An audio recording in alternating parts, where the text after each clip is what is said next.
Problem solving with a discriminant. That's what this side is called, right? Problem solving with a discriminant. Okay? So, I give you a hint at the top. You know it's a hint because it says hint. The vertical motion formula is D equals RT minus 5T squared. When R is meters per second, D is meters, and T is seconds. You got that okay? Okay. So let's talk about number 1 first. It says the target plane flies at 2,100 meters. An anti-aircraft gun fires a projectile with an initial upward velocity of 200 meters per second. Will the projectile ever reach the altitude of the target plane? So let me be clear to begin with. Are we saying, will the projectile hit the plane? No, we're not saying that. Okay? We're saying is it going to get high enough to be able to hit the plane? There's a whole lot of things like aim and skill, stuff like that, that's going to come into play whether we're actually going to decide if it hits the plane or not. We're just trying to decide, is it going to get high enough to be able to hit the plane? Are you okay with that? Okay. So before we even go on, I need to remind us about yesterday. Okay? Because you know we're dealing with a discriminant because it says discriminant right here, right? So let's remember, what is the discriminant? B squared minus 4AC. D-I-S-C-R-I-M-I. Oh no, I spelled it wrong. Ignore that. D-I-S-C-R-I-M-I-N-A-N-T. That's better. Discriminant. Sorry about that. Okay? So yes, you are correct. B squared minus 4AC. And what did it mean for the different answers that we got? What were the possibilities that we can get for the discriminant? We could get a positive number. And what did it mean when I got a positive number? 2 real solutions. And graphically, what did that look like? One example of what it would look like. It crosses the x-axis twice. That's exactly right. Okay. What was another possibility? Negative. And what was that? 2 imaginary solutions. And what does that look like graphically? It doesn't cross the x-axis at all, so maybe like that. Okay, it can face the other way for sure, but it does not cross the x-axis. Okay? And what was the other possibility? 0.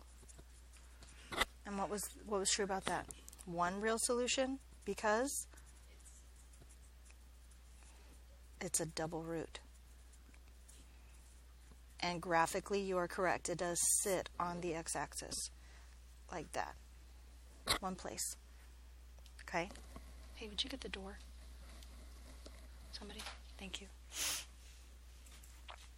Okay with this so far? The one thing I want to point out to prepare us a little bit for today is we've talked about this before. We wrote a different answer for this before we talked about complex numbers. How many solutions are there if we're not talking about complex numbers? How many times does it cross the x-axis? So we would write no real solutions, right?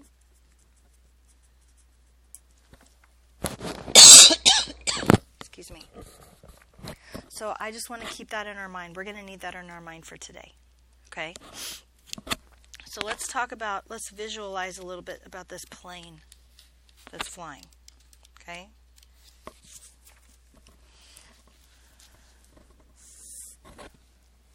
There is a missile that's fired, right? And its path is going to look like that. Something like that, isn't it? Guys, why does it come up and then back down? Oh, gravity. Okay, that's important, right?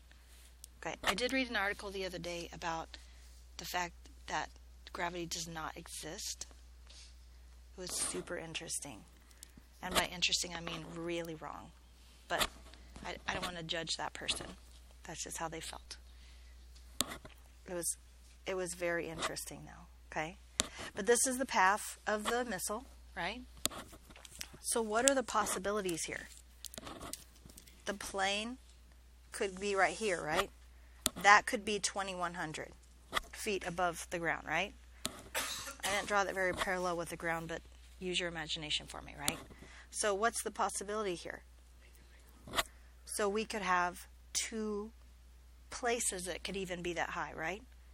Plus, if it tried, it could hit it any above here, but that would be really difficult because the plane would actually have to go up there, wouldn't it? But for sure, there's 2 different times that the missile could hit that plane, right? It could be like this. That could be 2,100 meters, where it could hit it 1 time. Or that could be 2,100, where it doesn't have a chance to hit it at all, right? So knowing what we know about this activity right here, and knowing what we know about discriminants, can we kind of merge those 2 things together? What kind of discriminant would it have to be for there to be 2 solutions? It would have to be positive, right? If it's positive, there's 2 possible places it could hit. So what's this line then? What would this line represent? If it was 0, that's exactly right. What would be the last one? Negative. So part of what we're going to have to do is find the discriminant to figure out if the discriminant is positive, 0, or negative. But you have to remember, what is it asking us? So the answer is either going to be yes or no, right? So I don't want you to just go write yes or no on all these questions, because you have to have the documentation back it up, right? The proof to back it up. And the proof is actually finding the discriminant. But which one of these answers is going to be yes, and which one of these answers is going to be no? 0 is yes. Why do you think 0 is yes? Because it has a chance to hit the plane? Yes? And then so does positive. So does positive. It's also yes. Negative is no. Why not? Because there's no chance for it to hit. There's no chance to hit the plane because it won't ever get that high. You okay with that?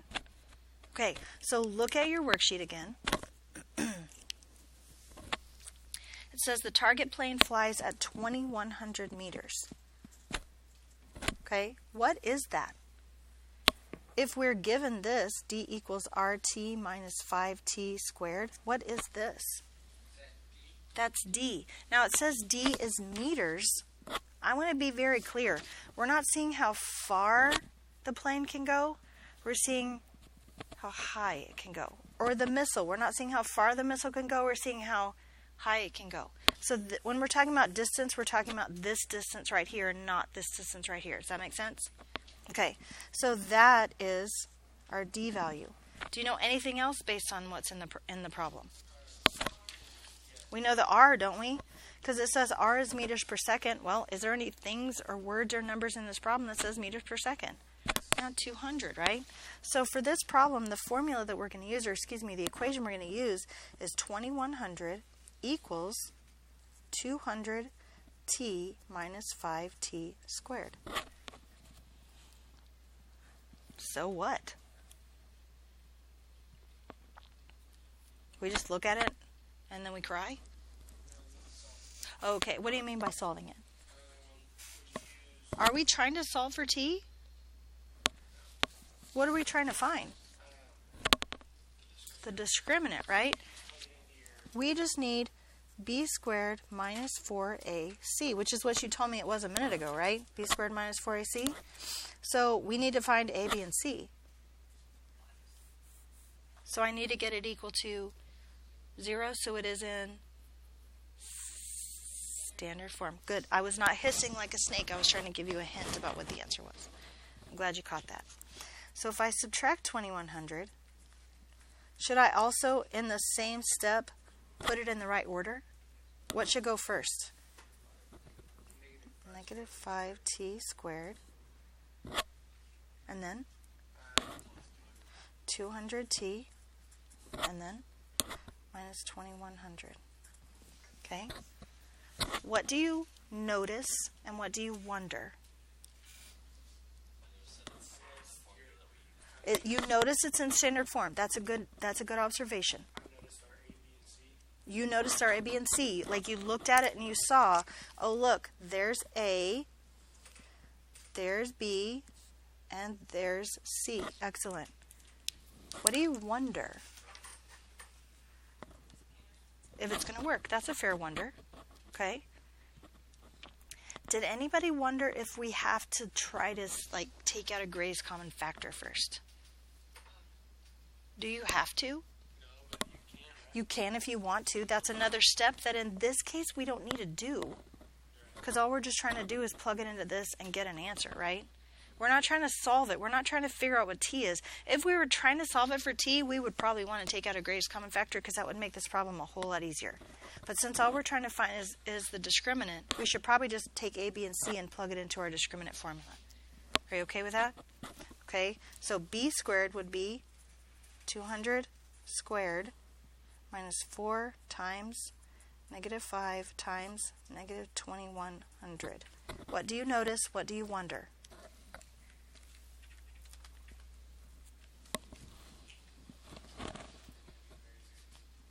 Okay, that's a fair wonder.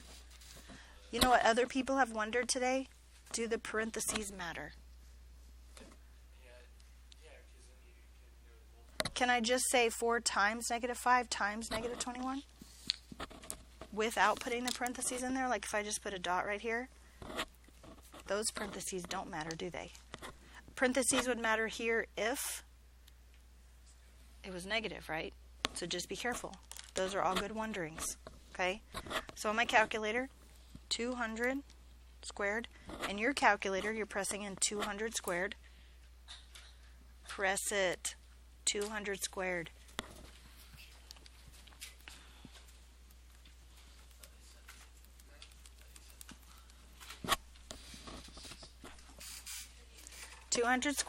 Minus 4 times negative 5 times negative 2100. See, in mine, I didn't even put any parentheses. Is that okay? Yes?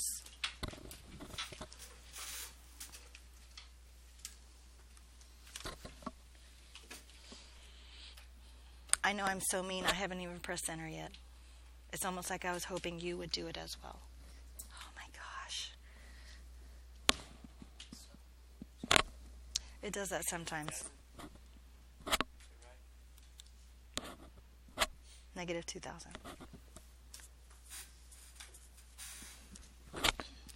What does that mean? That means that it's hard. It won't reach it. So today people have said that it would go up in the air 2,000 feet. So it would go down below the ground 2,000 feet. Does this have anything to do with this picture right now?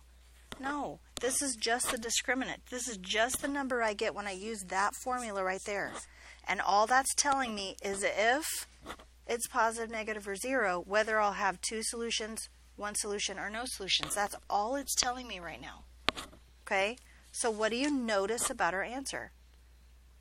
It's negative. Based on what we talked about before, what does that mean? No real solution because the missile won't ever get as high as it needs to hit the plane. So this is my work. What is my answer to the question? No.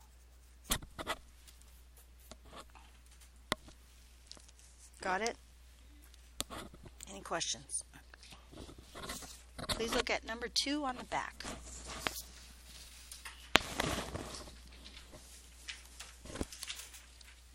I would like you to close your eyes for just a moment and imagine yourself standing near the edge of the cliff, not on the edge of the cliff, but near the edge of the cliff and throwing a rock off the cliff. Can you imagine yourself doing that? Open your eyes. You have a setting in your mind, yes? Was it cold and dreary on your cliff too? Okay, my cliff was cold and dreary, like raining. That's okay. Like raining. A desert? Okay, that's good. I like rainy cliffs. Not because I've ever been one. Well, I personally, obviously, have never been a cliff, but even to a cliff, you know what I'm saying? Green cliffs are pretty as well. I've seen those in pictures before. Those are cool. Okay, back here. Suppose that you throw a rock from the air or into the air from the top of a cliff. Understand we're throwing it up into the air. We're not coming to the edge of the cliff and throwing it straight down.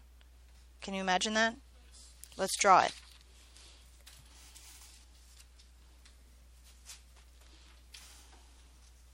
Let's say it's a severe cliff.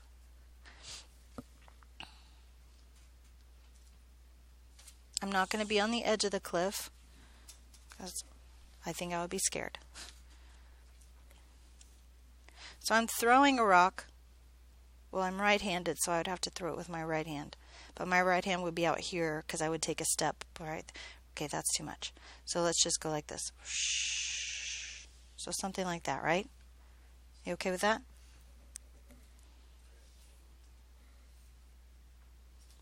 The initial upward velocity is 15 meters per second.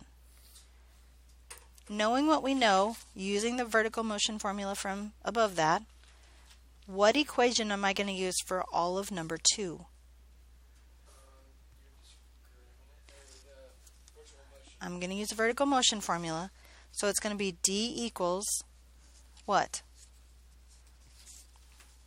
It says RT minus 5T squared, but what do we know? I know 15, don't I? Meters per second, where does that go? R. So 15 T minus 5T squared. Excuse me. So let's start with letter A. How high will the rock be above the cliff top after 2 seconds?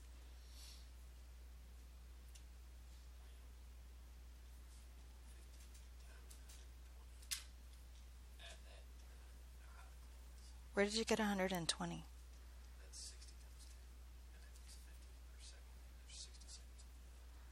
You're thinking too hard. Yeah, you're thinking too hard. So wait. How are we doing this? How high will the rock be after 2 seconds? What do we know? We know the time.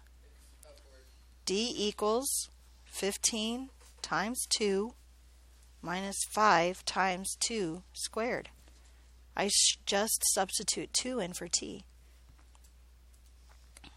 Anybody know what 15 times 2 is? 30. What is 2 squared? Times 5. So it's 30 minus 20. 10. How high will the rock be above the cliff top after 2 seconds? That's what I was afraid you would say. Oh, 10 meters. This number answers the equation. What answers the question? 10 meters. I'll even let you use an abbreviation, but you have to label it. If I were you, I'd put something at the top of my paper to put, like, remember your labels. Got to remember your labels. Okay? What about question B? What do we know? Same thing? 15 times 4 minus 5 times 4 squared. What's 15 times 4? 60. What's 4 squared? 16 times 5? 80. 60 minus 80? Uh-oh. Can you have... I think I can do this. Maybe I can.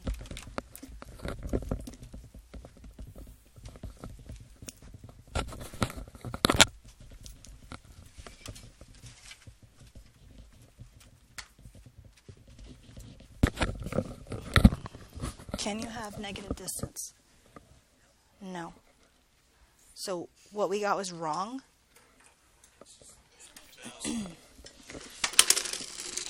Can't have negative distance, right?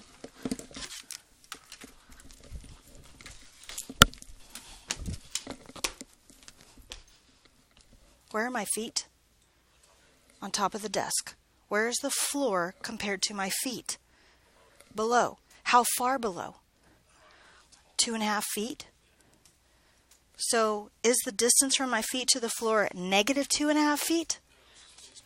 It's 2.5 feet below, down, right? So can you get an answer of negative 20 like we did here, and it makes sense in the problem when we know we can't have negative distance? If we're talking about distance below, what's the other possibility? Behind, right? We're talking about vertical distance here because we're using a formula called the vertical motion formula, so we know we're talking about up and down. So we're talking about below. I just want you to keep in mind that it'll also be behind depending on the situation. So can you get a negative number for distance? Yes. Is it always right? No, because in some situations it won't make any sense, right? In this situation, does it make sense? Because why? It's down here, right? It's down here. So if this is the answer to our equation, what's the answer to our question? 20 meters below the cliff. Yes?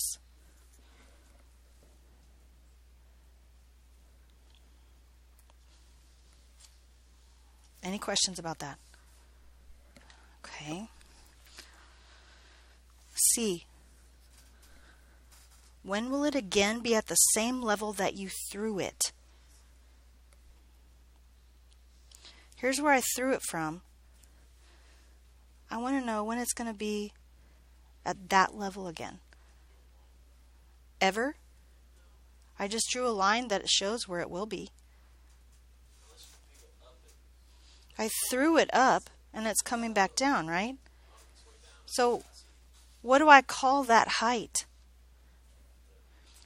Did I measure it? Did it tell me anything about how high I threw it from? So what can I decide that height is? 0. That's exactly right. I decided excuse me, that the height I threw the rock from is 0. Because then I can say, when will it get back to the height?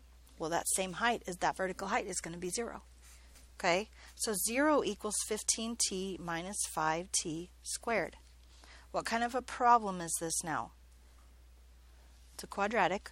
How many different ways do you know how to solve quadratics? 5. Do you want to graph this? No, that's annoying. You want to use the quadratic formula? It's probably long. We know it'll work, but it'll be long. Do you want? We can't do even square roots because it has a t, right? I'll give you a hint. It starts with an F and ends with actoring. Oh, we should try factoring it. Okay, let's do that. What's the greatest common factor here? 5t. So if I factor out of 5t, what's left? 3 minus t. Good. If these two are multiplying together and it equals 0, it has to be true about these.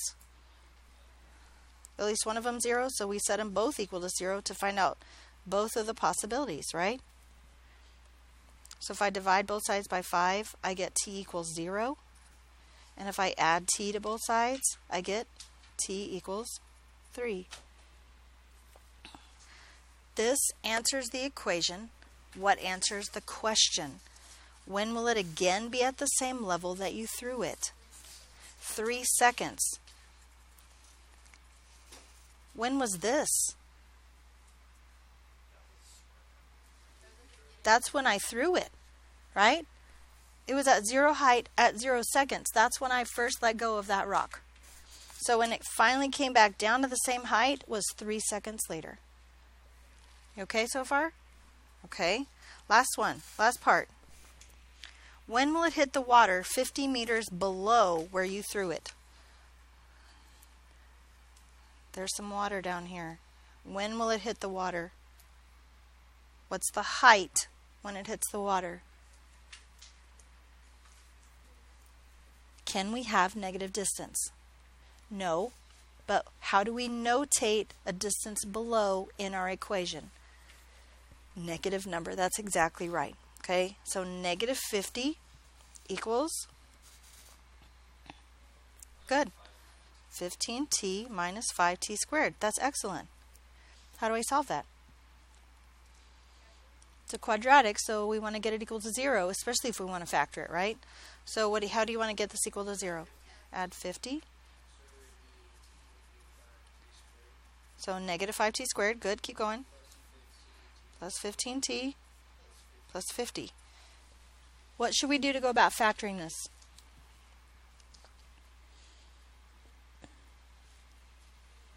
What should we do to go about factoring this? You guys said you wanted to factor it, so I'm asking you how. Oh, we should probably take out the greatest common factor first, right? So he wants to divide by 5. What do you want to divide by? Oh, negative 5. Why would negative 5 be a better thing to divide by?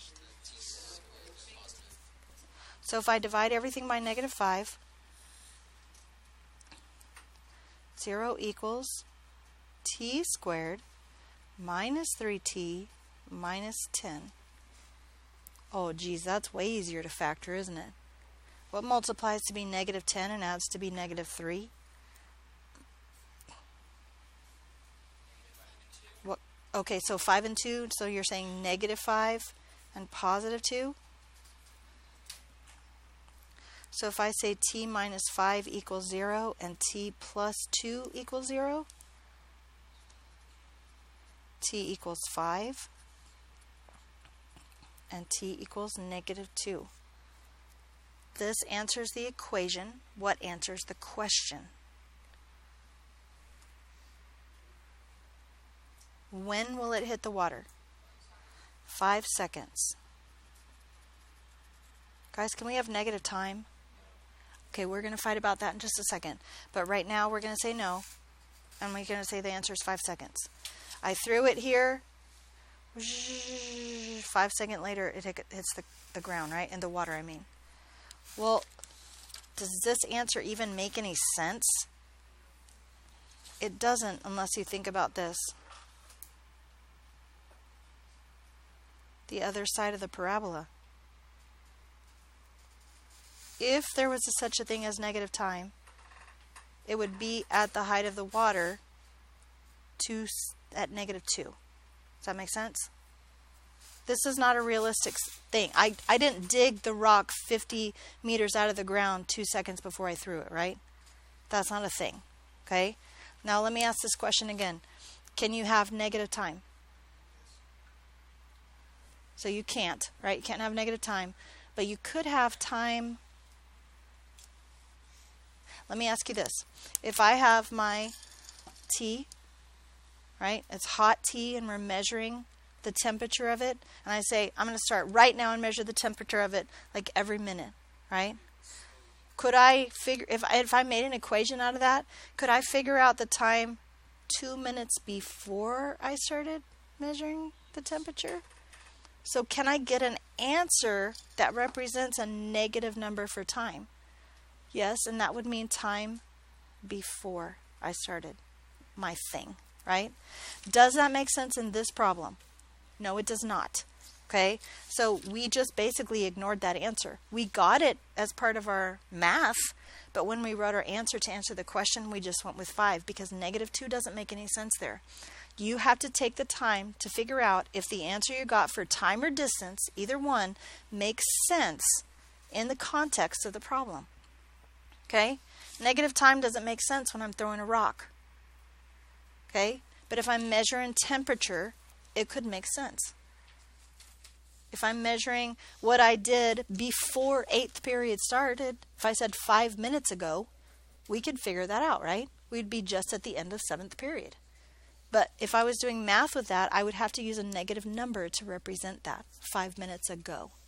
That kind of thing. Does that make sense? Any questions? Okay.